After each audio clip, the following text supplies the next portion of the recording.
up a good total on the board.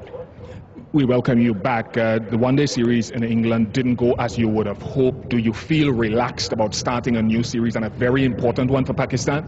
Yeah, I think so. We are very relaxed and very confident about this series. We've been through last 4 or 5 limited overs games. We've been very good, and especially the T20 side in the last 3 games has been exceptional. So we'll take that confidence through those games into this series.